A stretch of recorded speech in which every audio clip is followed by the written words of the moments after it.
Hello and welcome back to another OMNIHEROES video. Hold on. There we go. Welcome back. And today we're just going to jump into some Seraphic Ruins and just see how far we can get. So what I want to do is go all the way to level 11. Now, I will be jumping in probably... I want to do one that I've already started. So, as you can see, I've got 3 that I've already started. Let's go ahead and do Key of Life. Sure, why not? Let's go ahead and jump in this. As you can see, I've got 30 sweeps. Can I buy any more? I can, but don't have enough. I'll do that in a little bit, probably. And let's go ahead and sweep. So the highest record is 6%. That is the maximum you can get. You get 2% per victory. I don't think there's a way of increasing the number of attempts or number of teams included, but if there is, please do let me know down below in the comments, and if you've not already, please do like and subscribe. It'd be really appreciated if you could subscribe. Try to get to 1,000 subscribers so I can start to earn some money from this, and it'd be really appreciated because my wife will then stop nagging me as to why I'm spending so much time on this game. So we'll go ahead and sweep, and let me just show you the team setups that I've been using. So for this healing dependency, all you need Seraphina, Persephone, and believe it or not, Ashlyn. The reason for that is because they're all dedicated healers. So they will all, on their ultimates and on their active skills, they will heal the entire team. The same is true with Lily and Leah. So if you don't have one of these units, say you don't have Seraphina, then for me, it's probably Lily and Leah to be able to do the most. I would say this doesn't trigger from Karnak, by the way. So whenever you get a crit, you do heal, but it's a different type of healing. It's a passive healing. So just something to keep in mind. So let's go ahead and sweep. Flip it heck, it takes so long. It's 30 for one level. Such a pain.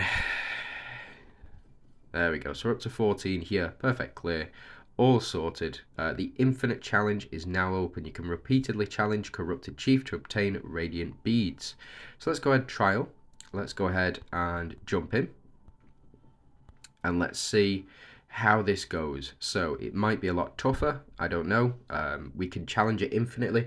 But what I can do now is, now that I've beat this level 11, I can go ahead and remove it from my tree.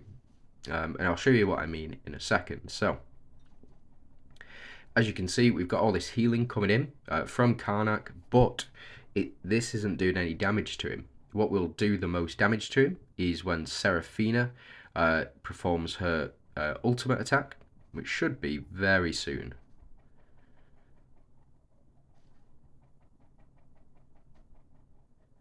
There we go. So we've triggered Awaken as well, of course. And if we get out of this round 1, but as you can see, we are healing quite a bit. And every time we dodge, we do retaliate. So even though the boss is healing dependency, so Seraphine is just going to take him out in one shot. Yeah, because her attack's so high, she heals so much. It then gets applied to the boss here as well.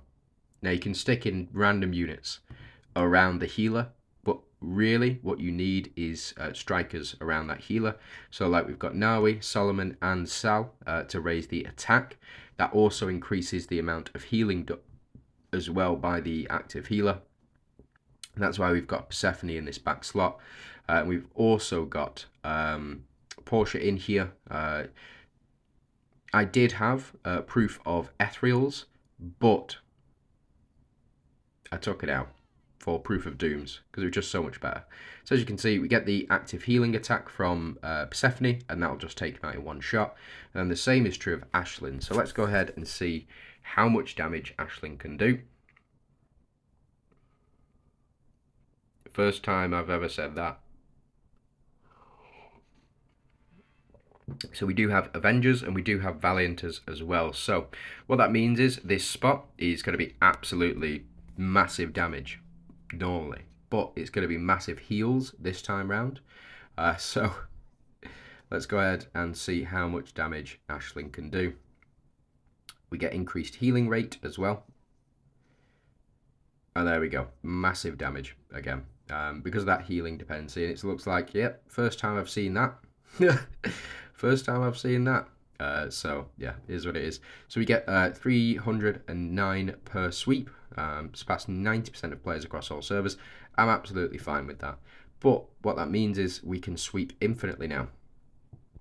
Allegedly. And what do we get if we do? I don't know.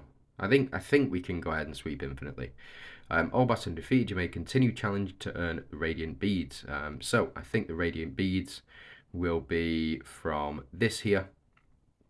So as you can see, we need to do, over the course of the season, 1,150 in order to get all of the rewards available. These do become redundant after a while. I believe you get 3,000 of these when you do use that, so it works out kind of well. But next one I want to go for is,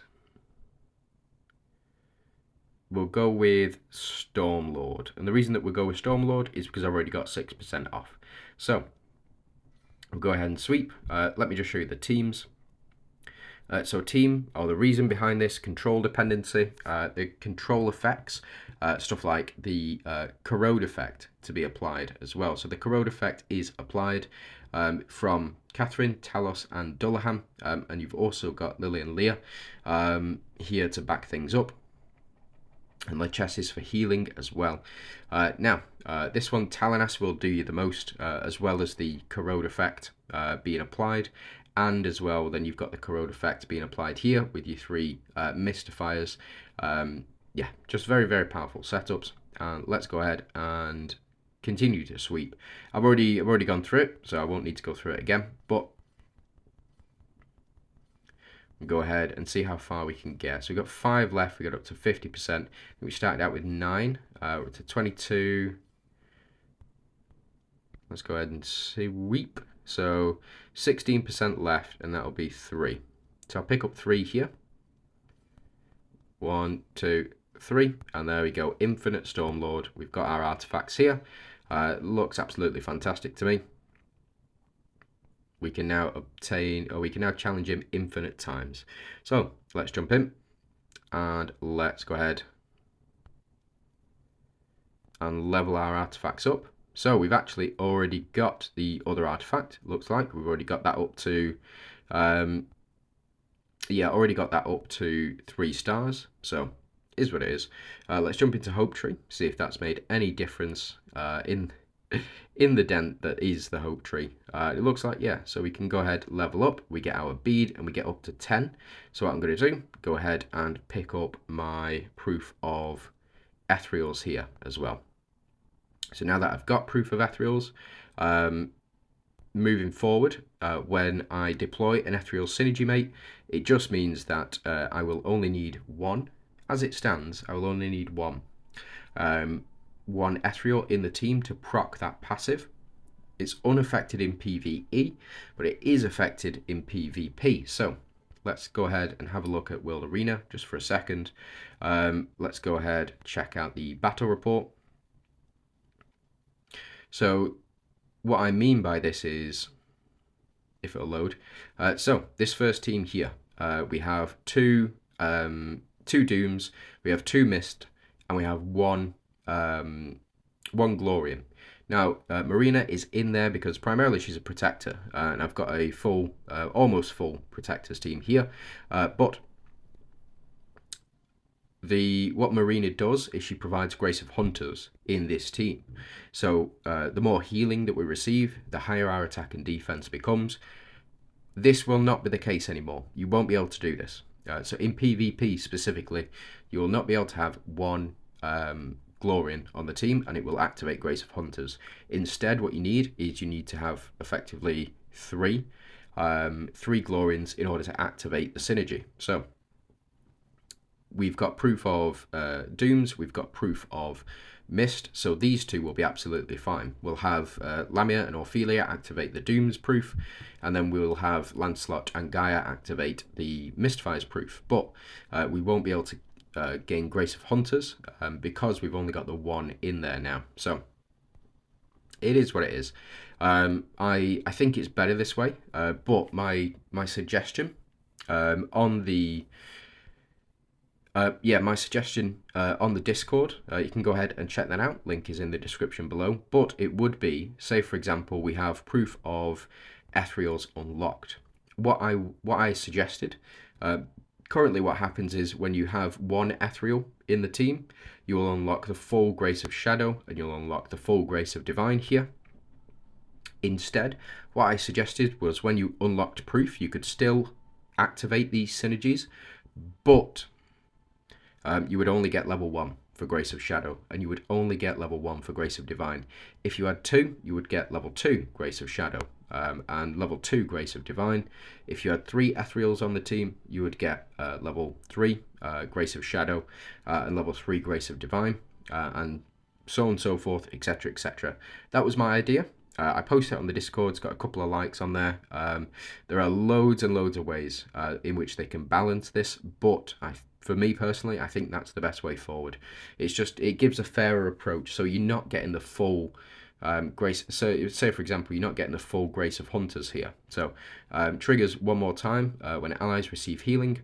150% of the healing received is converted into defense up to 250 million, and 150% of the healing received is converted into attack up to 250 million. Now at level 1, this is like, I think it's like 10%. 10% of healing received is converted into attack and defense. That's what I suggest. So if you have one Glorian on the team, that will trigger. But what it's just trying to balance it. Let me know what you think down below in the comments. If you like this video, please subscribe. There'll be more coming out over the next couple of days. We've got Rift Odyssey coming out very soon in 3 days' time, so we'll be jumping straight into Nightmare. And then we've got Foggy Coliseum as well. So I might do some team building for Foggy Coliseum, and that comes out in 2 days' time as well. So let me know what you think and how you're getting on this season. Have a good day.